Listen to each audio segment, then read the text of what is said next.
Good afternoon, everyone. Thank you for attending our presentation on the DJI Mavic 3 Multispectral. Just wearing my glasses so I can see what I'm talking about. My colleague Lumen from DJI and myself, my name is Jeff from CA Kennedy. We're here today to present to you about the DJI Mavic 3 Multispectral. We're calling it a global perspective, which is a play on the pun of the camera, hence the name Global Perspective. And we shall start straight away. I know there's still a number of you still attending. At the moment, we have a number of you, and I know there's plenty more still to come. But let's go through it. So if you have any questions, don't hesitate to add them to the Q&A board. At the end of the presentation, Lumen and I, and also my colleague Quentin from our agricultural team in Queensland, will also be here to assist you. He's also very experienced in surveying, so we can have some other questions like that that you may have answered. So anyway, let's get straight through to it, because I know that you all have a very busy day, and the worst thing you can do is just hear me babbling on. Okay. First thing, overview. We have found that over recently, and it's very recently, DJI and the agricultural groups have found that area surveying is very important, but they're needing more information and more detail regarding crops health, predicting the health, making sure it actions purposely and effectively, allowing for greater actions, cheaper efficiencies, and making sure crops grow faster. Hence multispectral photography with drones has become such a point of today, and allowing for aerial work than ever before. You'll find that a drone can do it when you want to, not because you have to pay for high altitude planes or drones. They're far lower, their detail's far more efficient. And you can process that data in-house or out of house, and you can get some information to help lead the way into ensuring your agricultural crops are better than ever before. Looking at the DJI Mavic 3 Multispectral, it has one RGB camera. It uses vegetation indices with the multispectral parts of the camera, which we'll go through shortly. Now, with those images, they can be reconstructed to 2-dimensional or 3-dimensional models, allowing for multiple spectral indices, so you can do some mathematics behind it, and we can talk about that further later. And you can get that information to provide customers information and go ahead. The highlights of the Mavic 3 Multispectral, of course, it's a compact drone. It comes in this little case.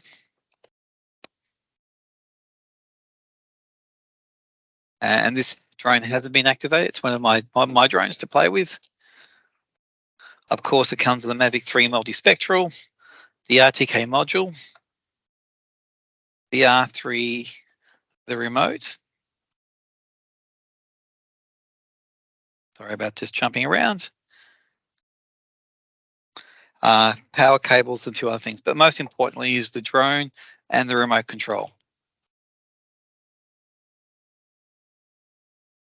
Lumen, would you mind mentioning or talking about the Mavic 3 Multispectral and the details about the drone itself? And I'll support you as well with information going through.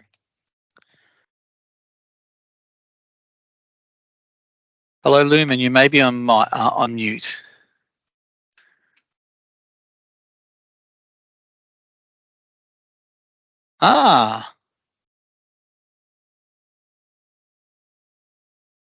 Lumen is having trouble speaking, so that's okay. I will see Quentin. Can I just double check that you're here as well? Can I hear you, Quentin? Yes, you can. Or excellent. I can hear you, okay. Yes. And I can hear you too, buddy. So we'll keep on going through it, so we're not wasting anybody's time. Okay. The Mavic 3 Multispectral has a 4/3 sensor. So in the past, say the Phantom 4 Multispectral had a 1-inch sensor. So jumping that size, 4/3 is a huge jump on a 1-inch sensor, allowing for greater light to come through, allows for larger pixel size of 3.3 microns, Why is that important? Because it reduces the number of images to be taken when you're flying, and it makes it more efficiency in taking that. It's a mechanical shutter, which is truly important for surveying because the images are far more straight, and you don't have to use software to actually align those images. The minimal photo intervals is 0.7 of a second, plus it utilizes the RTK module, this little knob on top. By allowing that to happen, you can get your accuracy of down to what, 10 centimeters? Is that correct, Quentin? Oh, it can be less. It can be less. Can be less. Can be less than 10 centimeters. And you have to reduce the number of GCPs required. You still should use it for true surveying. That's correct. And we can assist you with that as well. We have some amazing offers for GCPs. But ignoring all that, it's a really compact drone that anyone can carry in a bag or in the vehicle. Adding to that, the multispectral payload has one camera, so it is 1/4 camera with 4 5 megapixel multispectral cameras, which is increased from the Phantom 4. It has a green, red edge, and near infrared sensor. Okay, jumping to that, comparing the Mavic 3 multispectral versus the Phantom. The Mavic 3 multispectral has 4 cameras. The Phantom 4 had 5, but the 4 cameras on the multispectral from the Mavic 3 are 5 megapixel, where the Phantom had only 2 megapixels. So you're getting so much detail. Now the question is, you've gone from 5 down to 4 cameras may be a concern. What is missing from the Mavic 3 multispectral is the blue sensor, or the blue camera. Partly, the RGB camera of the 4/3 picks that up anyway. Secondly, the blue sensor of most multispectral cameras aren't used as much. And they weren't really utilized a lot. So with that involved, DJI chose to remove the Mavic 3, the blue sensor from the Mavic 3 multispectral to make it more efficient, save you time, and it's processed it and saves you money as well. Jumping on again, sorry, with our technical problems, Lumen was going to assist me with this, but with that not being the case, unfortunately, you're all stuck with me talking, so I do apologize.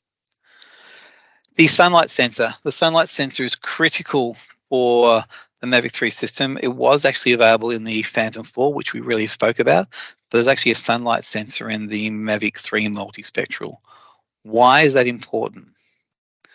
Most importantly is it allows for the color referencing of the day of light to be reflective, which means you need less calibration kits, if you need calibration at all, to ensure that your light reflectancy is right, so that you're calibrating your light and your NVDI levels at the right accuracy, so you don't have to worry about doing calibration points. That's why it's so important. On top of that, DJI Terra, which we'll talk through later, also utilizes this functionality to get the right coloring. So for me, being a photographer, it reflects the time of year or time of day. So a warm night for warming colors for summer, or more bluish tinges for winter. With the sunlight detector working that, it works out for the time of day as well as season. So you're getting far better, accurate information for your multispectral camera. Again, if you have any questions, please don't hesitate to add them to the recording. We'll make sure we respond to them at the end of the time to make sure that everybody has a chance to talk and resolve those questions. Okay. The Mavic 3 system has been growing for years with terrain follow. Now, for just over Quentin, is that correct? It's $7,000 Australian? Around there, yes. Around the $7,000 mark for a kit. For a kit, which is the drone, the battery, the charging casings, etc. It has terrain follow built into it. Why is that important?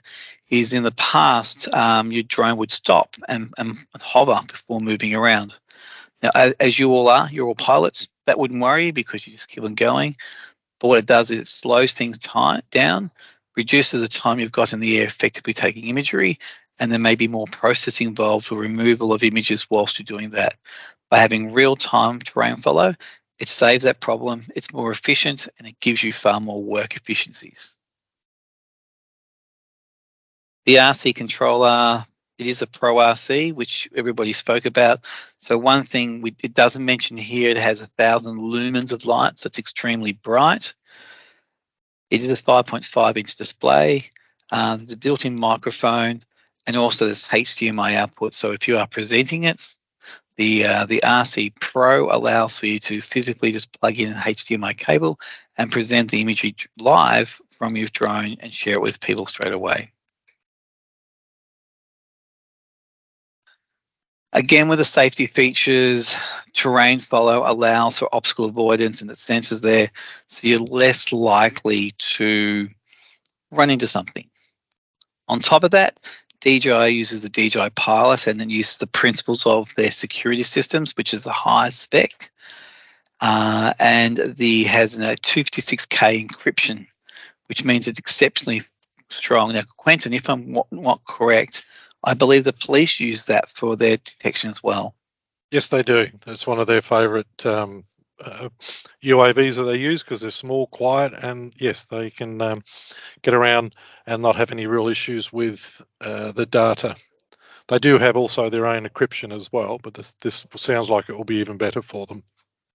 It is, and for us, we always pair it with SanDisk memory cards, which are really the industry standard, plus the encryption that you're guaranteed to have great image collection, storage protection, and also you're not getting interference, or if your data is quite confidential and quite secure, you've always got that protected. Okay, a big question: what is multispectral and why?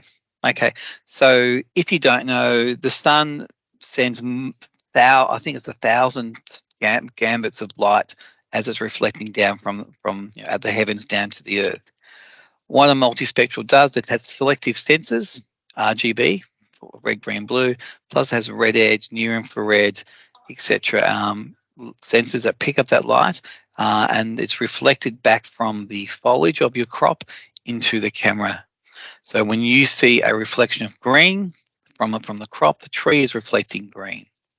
So that's purely what it's doing, is the multispectral is detecting those forms of light, and here's probably a better answer, the different ones. So it's picking those sense of light to try and form some sort of map. Now, what we're trying to do today, or what DJI is doing, plus its other partners, is trying to identify the lighting so you can use that light reflectance to give you an indication of where you should go. Now, there's a lot of mathematics involved, and if anybody's interested, you're welcome to send me an email, which you should have received one from me today. And if you have participating, I'll send it to you again, confirming that I've spoken to you. Plus, there's a very interesting paper written that was conducted in in China, ultimately by an American group, that looked at the crop health of sugarcane, and they did a test in China to go through that. So please, again, if you're looking for greater detail and greater mathematics involved with multispectral use, let us know. It's a really good report to read, and it probably helped me fall asleep at night as well. So jumping through it all, this image here shows the RGB image, the green spectrum, the NVDI, and of course the OSAVI, which is the most important thing as well, and looking at the earth and trying to get indications of where your crop is going. A very simple image which I found recently is this image here. It's of a pot plant. You can see the red areas being framed, and that it's really, really bad. There's no reflection of green. So if you were being a farmer, you'd be concerned with the health of the frame, which is stupid because it's a frame, but it gives you an indication. By combining the near infrared and the visible wavelength of red coming through here, NVI minus the red and NVI plus the red, you get a true indication of this tree. And you can see there's some really good green reflectances there, but also there are some yellow reflectances there. So in the heart of the plant, you may be concerned with some of the yellow leaves. You may want to inspect that more to see if there's a problem. Jumping to that for mapping, well, it's one plant, not a big issue. But on a broader scale, you'll see indicators and give you an indication where to follow. Again, just as we're emphasizing it, the green, the reds are that come through. And when you look at the plant going forward, if it's really healthy, the natural reflectance of green will come through and gives you a higher rating. And there's the mass behind of closer to 1 or 0.72 for this plant versus an unhealthy plant which has a lower rating of 0.14. So there's not as much green being reflected. There's more reds and yellows being reflective, highlighting an unhealthy plant. What I didn't say was it's a vegetation index. And for multispectral and agronomy, they're using this a lot more now. One, because we can get the data quickly. Two is because now it's become more than just theoretical science. It's actually becoming sciences. And we are being able to track and assess the health of crops at any one time. Oh, if I'm going too fast or you need something reiterated later, please let me know at the end of this presentation. I can go back through it all. I will share you the presentation and share the notes so you can really get a true understanding of how multispectral is being used today. Jumping to why multispectral and mapping. Of course, we've highlighted it. It can take broad spaces of land and isolate them. You can track the information, you can calibrate data, you can do precise, and you can react quickly with that data to make sure your crop is healthier. They're talking of percentages, 25, 35% improvement in crops. And this is incredible because the world needs food. And we need to make sure that we've got food to support the world. And if we can make things more efficiently, we produce the same or more, and we feed more, so there's less waste for the farmer, more profits for the farmer, and more food for the population to eat it. Quentin, I might just get you to add in here for a few things, if you don't mind. I'll mention DJI Pilot, but then I'll get you to mention Terra a little. I'll mention smart farming, and you can talk about Pix4D. Cool. So number one is DJI Pilot is a program run for DJI for their professional products. The Mavic 3 Multispectral, the Enterprise series of drones, the Matrice series, etc. This app particularly is made to, has a built-in controller. It supports mission planning, including waypoints, mapping, oblique photography as well, and linear lines. So it's giving you the pure information, whereas a standard DJI Fly or DJI Go would predominantly look at just maps and GPS coordinations. It's giving you greater control, greater flexibility, and also more precise indications of what you're doing. Quentin, in relation to Terra, what are your thoughts on that? Well, there is they're all very similar, the Pix4Ds and any other type of mapping process. DJI Terra's, obviously it's DJI, so it most probably will work a lot better with all the all the DJI products. As it says there, it imports the images and creates 2 or 3D models for you. You should be able to get annotations and prescriptions and so forth from it. And then you can create a shape file to put it into your tractors, or in our case, your airborne sprayers like the T40s and so forth. And then you can that's another way of saving chemicals, because you can start creating things like spot spraying and so forth. The beauty of it that you will get if you do purchase, well, I should say when you purchase an M3M, you'll get a 3 months Terra license. But we're also offering, we're going to do a survey after this. So if you decide to do the survey, we will offer you a gift of a 3-month trial of Terra as well. So originally, then you'd get 6 months worth of use of the Terra license to try out. Quentin, so Terra is not a cheap program either, because it's so valuable. So getting 6 months trial, 3 months through us free of charge by doing a very simple survey, plus then when you buy your Mavic 3 Multispectral, an additional 3 months, it's great value. I think what's $500 savings, something like that? Oh, easy, very much so. Easy. And also the most important thing is you get to know it without really spending your money. So please do me a favor, simple. It's a 4-question survey. You can skip them, just add your name, your details there. Quick, please add your details through it. Send it through within about a week. Because of Easter, we'll send you back a link with your unique code to get your free trial of DJI Terra. Great programming, great information. On top of that, for us, Quentin and I are very much into the agricultural side of the business. What's wonderful about Terra and other programs like it, it creates shape files, which Quentin was saying, that allows these shape files to be transferred to your AgroDrone, the T10, 20, 30, or T40 of today, that tells the drone where and where not to spray. So it's giving you that smart agricultural, smart farming you want to do. Jumping to DJI Farm, our smart farm. It's actually a free app you can download now. It's still being trialed. It's used on your phone there.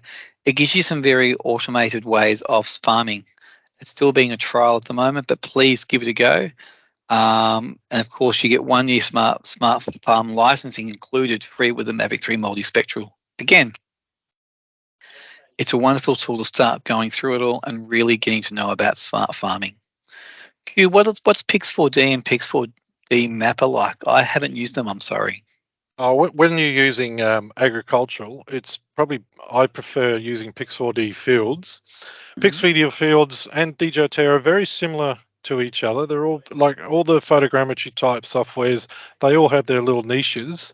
Pix4D has one thing they call the magic tool, which is actually an AI process. So you can actually set it up. For an example, you've got a paddock that's full of thistles. So you'll probably see you can see a YouTube on this. So what they do is they use the AI, and they can detect the thistles on the actual paddock, and then it will work out whereabouts the thistles are. You tell the AI, you usually choose about 3 or 4 positions of where the weeds are, the thistles. It will then automatically detect all the thistles and then you can create an annotation or a prescription, and then change it to a shape file, and then send it to your I call them flying tractors, to do your spraying and so forth. So that's one of the major differences. It's got that AI involved with it. It's a very good smart. They call it the magic tool or smart tool, but they like calling it the magic tool. I mean, it's good too because with that, and also storm damage. If you've had a hail or a big storm that's gone through, it will pick up all the damage very quickly, so you can get your insurances and so forth organised as well. So yeah. Perfect. Thank you, mate. Okay, jumping through Mavic 3 multispectral sample data. So here's what the information will be. Of course, you get the images from your RGB camera. You get, of course, from your green camera, your infrared, your red, and your red edge system. All of them give you information, but when you combine it together, you're getting that image like we had with the pot plant back here. So that's why we have all these images that are combined and composited together to give you the stories you need. Okay. In the field, why drones versus using planes? 1 is obviously the cost. 2 is the fact that you can do a lot of it yourself. 3, digital scanning, you do it. And the thing is, it's the time and efficiency you can do yourselves. Yes, you can pay professionals to analyze the data, but you're finding more and more farmers today are wanting this edge. Pardon the pun with red edge, but it's wanting the edge to get there and get their imagery done properly, allowing the farmer to do the right decision. Jumping straight to case studies now. One case study, and this has predominantly been in the States, so there's really good information for Australia, as for us, California and those locations where most of this research has been done, it's a reflection of our higher northern parts of Australia. So in one use case study, this was done on some crops or plantation. They were researching trial seeds with herbicides and the germination ratio between weed density and everything else. By using the Mavic 3 Multispectral, they're able to map the area very quickly. They're able to process and stitch images with DJI Terra. What they're able to do from this stuff is actually extract where the seedings or the plants were, versus weeds. So as you can see this image here, down the bottom, the left and to the right, the green areas is, well, a healthy crop. And you can see there's some yellow areas there of a few plants down the bottom that, of course, need some focus on. Plus, you look at the greater plantation where there's red. Red is where there's weeds coming from. They can, of course, have been able to count it. Plus, on top of that, they could work out how much the height process is and go from that. So why is that important for farming and why drones are becoming more important for farming than, saying, tractors and everything else is drones can adjust to the variable height of the crops. Tractors can't. They're basically at a static point. By giving this process, particularly during our summers and our winters, where we've had a really wet summer back in 2022, we found a lot of tractors could not get into crops to spray and to dust and to do things for weeding. So with drones, drones have come out and supported this mixture of work. Drones don't care about the height. They can go to a variable height. So where the grass is normally this high, where it's actually gone to this, I think it was higher, this high protection, the boom spray of the tractor could not reach it. So a drone could come up and process and clean the data up. A really good tool to consider with drone spraying, and with the multispectral information that can be fed through that quickly and make that drone do that quickly. Another use case study was done for some herbicide plantations in corn. Of course, we do corn in Australia, good old Kellogg's cornflakes. A great example here, they're looking at weed analysis through the multispectral. So of course, a drone was sent out, mapped the area, came back, the information was processed through DJI Terra and some other software, and being able to look at weed analysis. And you can see on this imagery to the right of it, not the far right, but probably to your right, there's an image of the field with a number of squares they've highlighted there where there's a red dot. And this is where these red dots or weeds are. Now, at this point in time, it maps it, gives you some coordinates. You can go and then send your team or your workers out there to attack those weeds before they become a problem and reduce the efficiency of the field. Again, showing true real-life reasons why to do it without using too much science. Jumping beyond that, there was another done with corn. This is what the T10 Quentin, I think. No, it must be T30. This image of the drone. Yeah, it's a bigger tank. Yes. So it's a DJI T30, which is one generation old, 2 years of age, give or take. They were using this as a case study. So they used the multispectral, again, flew out, analysed the things and looking at herbicide application. They looked at the volume required and the yield loss of $422 if they didn't do anything. But what they were able to do is they were able to use that to suggest where they could use the Agremo software, which is some other software with the DJI Agris drone, to specify where to spray and what to spray. And they made some additional profits there of $2,000 US. This is not Australian dollars, or profits per acre back then at $26. So by utilizing this software and the drones, the Mavic 3 Multispectral and an Agris T30, efficiency was done and they've made money straight away. So it's a true tool for the workforce, not just a toy as everybody's spoken about in the past. Another case study, which is good to hear, there's plenty of case studies coming through. Forest regrowth or forest growth monitoring. Now, why is that important?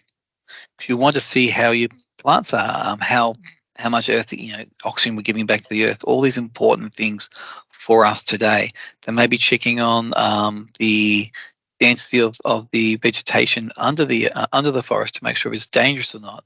So with using multispectral and thermal drones and NDVI, we're able to see and assess this information in greater detail very fast.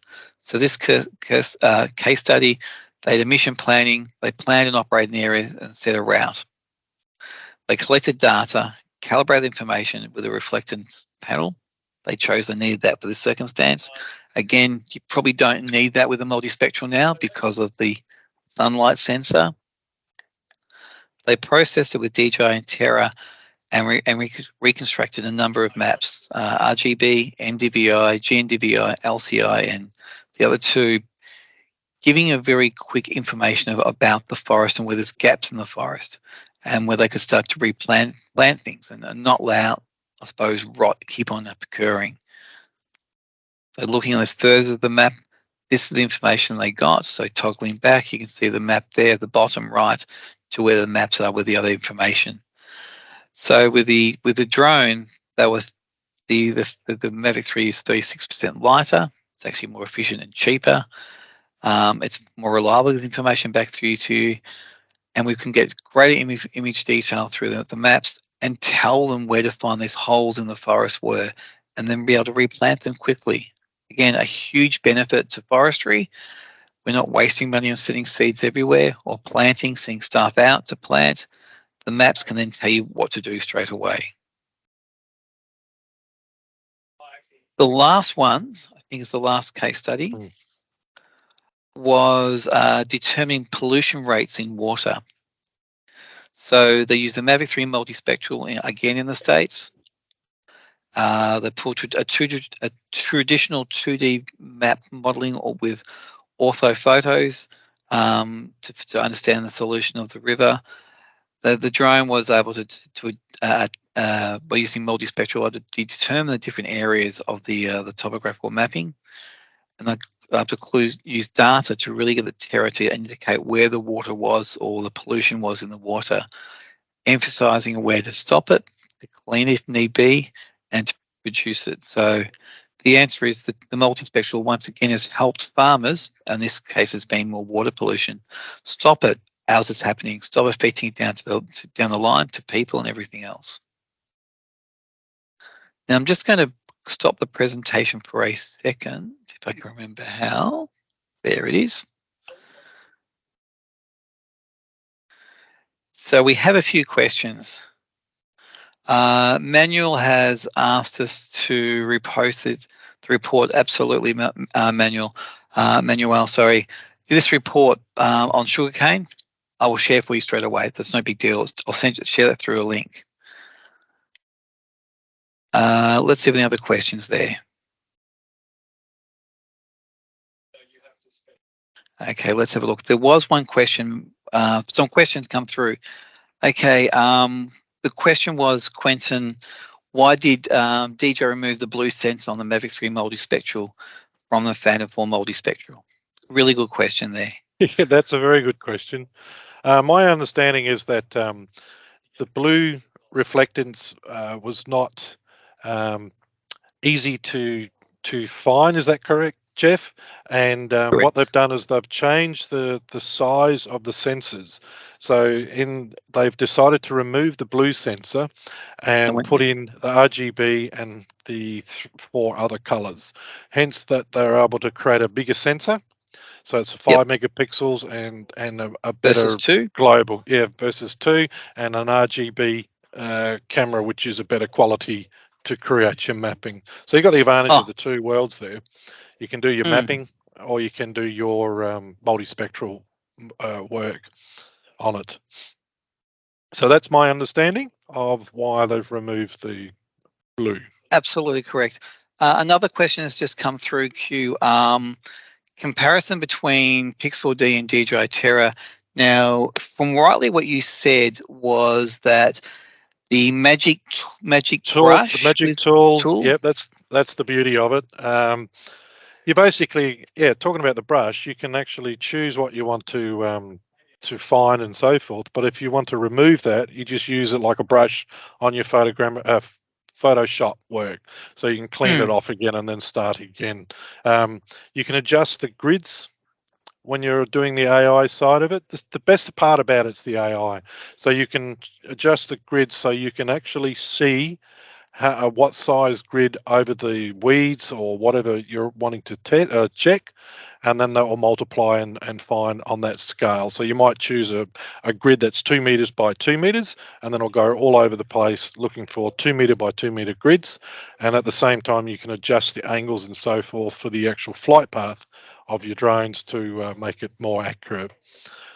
So that's the really big part of it. I mean, what I do like about the Pix4D is it's maybe a little bit smoother in workflow. You can basically it's grab and paste. You just grab your folder and it'll just process it for you, and you can see it processing in real time. So you'll see the images connecting together and mapping at the same time. But other than that, they're pretty well the same software, but the AI is what I think is quite an impressive side of it. Yeah. Oh, yes, someone just asked here, will the presentation be available later for some participants, that may not have been attending this presentation? Of course it will be. We are recording the presentation now. This will be available to share. We'll probably do some small snippets of the video to make it less boring because I'm talking too much, but it'll be a good way to go. Oh, one more question, Q. There's someone sent one of the team has asked a question on the DJI dock, which is a great question because everybody's talking about the DJI dock now. What's happening with that in Australia? What are we doing as a company, and what's DJI doing for us? Oh, geez, thanks for that hard question. The DJI docks are a little slow coming in, but we're expecting around, is it the June mark that we're expecting a unit? And we're hoping to do another presentation webinar and instructions and type thing describing the DJI dock. We will have a live feed on that as well, so we can show you exactly how it all works. And we're hoping to do that within the next couple of months. Is that right, Jeff, around there? Sure. So, Lumen, I think you might be able to speak to us now. Yes. Give it a go, buddy. Yes, correct. Cool. Yes, correct. Hey, the expert's here. So Lumen actually is in Australia in Perth. And Lumen is our resident expert on the DJI dock. So he's probably the most passionate person for it. Hey, Lumen. Yeah, hi. Yay. Good timing, buddy. Good timing. So the DJI dock is coming to Australia. There's been trials done at the moment. We should have results in June, July, we're hoping. Yes, and as for the current timeline, I think CR community will receive the dock before the June. I think so, and the dock will be officially commercialized on probably in Q2. Yeah, in the early Q2 in the middle of Q2. Yeah, in the Q2. That's not far away. That's so far away. What if you don't know about the DJI dock? I should pull a presentation up. Number one is we'll do a presentation in the coming months on DJI dock. Why? Because it's probably the biggest and most exciting thing that DJI has done. It's effectively half the price of the rest of the market, and it's going to be better than the rest of the market. It's DJI, for God's sake. So what is it? It's a docking system, which is I'm going to say a caravan or a house for a drone. The drone, the housing opens up, allows the drone to autonomously fly out, gather information around, come back to the docking station. This docking station then closes. Now it does two things then. One is it's recharging the drone. Number two is that imagery that's been sent through and the telemetry and location. Yes. The information's been sent back to a central location. And that information then is allowed for businesses to assess it. Now, definitely, this is really important for two reasons. One is, of course, for asset inspection for mine sites and things like that. Power grids, telecommunication lines. There may be a hint there where there's been a trial being done in all those discussions. On top of that is it's available in two versions, Lumen. Is that correct? The M30 and the M30T? Yeah, currently it only supports M30 series, and the differences between the dock version and the normal version is that we, just like you mentioned, that we add the charging port on the feet of the aircraft. Yeah, and for the rest of the features is exactly identical to the normal M30 series. Cool. And by the way, speaking of the application, I think also a lot of end users from the public safety, they are also very excited to see the performance of the dock. Yeah. Very much so. So CO Kennedy is, so just to reiterate, CO Kennedy is running a trial with the DJI dock. N30T's in my head, sorry. DJI is doing a trial with the DJI dock. We will be doing a presentation and we'll be providing results. So stay tuned. There's more information coming. Oh, one more question has just come through, guys. Quentin, you might be able to add to this because I know one of my colleagues does. They've gone, what height would you normally fly in Mavic 3 Multispectral to map a field? Oh, well, you can't go any higher than 120. What you would do is, or what I would do is probably do it at about between 60 and 120. I think about 80 meters would probably be good. That way you're getting a bit better ground sampling distance. Also, the advantage of going higher though is you're able to create a wider swath, right? So it's less flight. But if you're wanting to get better GSD or ground sampling distance, which is centimeters per pixel, it's probably best to go, if you can, and it's all safe, to go down to about 60 meters. But then you do increase your flight time because your swath is narrower. So when you say swath, you're looking at the spectrum. Yeah, certainly. And this report here I've been reading, they actually, for this report, because obviously being a university, they went down to 40 meters, would you believe? So it was only, I think, 36 trials done. So very interesting that industry would normally go to 60 to, say, 90 meters, but this university went down to 30. So a really good point to add to it. And the answer really is what you need to do. How long is a piece of string? It's all about your workflow. That's what it is. Absolutely. Okay. We'll also post to yourselves, just because I know we're running out of time now, we'll also post to yourselves a number of videos. I'll just show you this again. Sorry, everyone. I'm always a little bit of few thumbs here.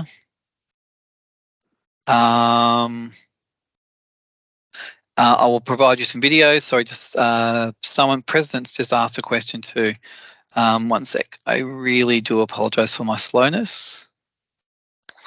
Okay, so we'll send you 4 case studies coming through on the drone. So DJI Multispectral, a case study on banana plantations in Mexico, because we all love a good banana, and it's been very popular.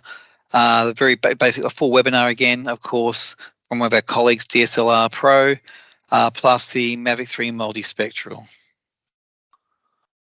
The last point is someone's just asked one more question, and then we may call this to an end. What has someone just asked? All about your required GSDs for the multispectral stuff too. So GSD, Quentin, can you refer to that one at all? Can you repeat the question? This is all about your required GSD for the multispectral stuff too. Okay. President, are you saying that you're agreeing with the GSD? It was in response to flight height. Okay. So yes, it is all about GSD, correct. And it's all about workflow. You might be happy with doing it 30 meters and flying at that. I mean, it's perfect for open fields. That's not an issue. Safety wise, I'm a what if person when I'm a pilot and when I'm flying, so I probably more look at 60 meters, but it just depends on how accurate you need to get and how much of the resolution you need to get your accuracy. But yes, you're right, President. It is important about your GST if you're looking at strong accuracy. I totally agree with you. And also, Quentin likes his what's the right word? He's getting a bit old, so he uses a go away. Anyway, I'll just see this one. Someone's just typing now. We're about to close it off.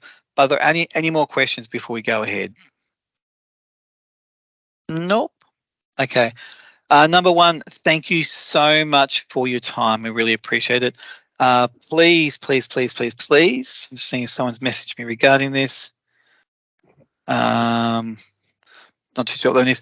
I'll send you an invitation to do a survey. Please fill in the survey because you know why? you're going to get a free sample of DJI Terra, and you can go nuts with that. And really, thanks to DJI and their very generous support with that one. We'll also share with you the link for the sensor multispectral usage for UAVs that were done on sugarcane, which is the report was only published in 2022, so it's very relevant and very current now. So on behalf of Sia Kennedy, Quentin, and of course, hopefully the DJI and Lumen, we thank you all very much for your time, and we hope you have a great day, and I suppose happy Easter.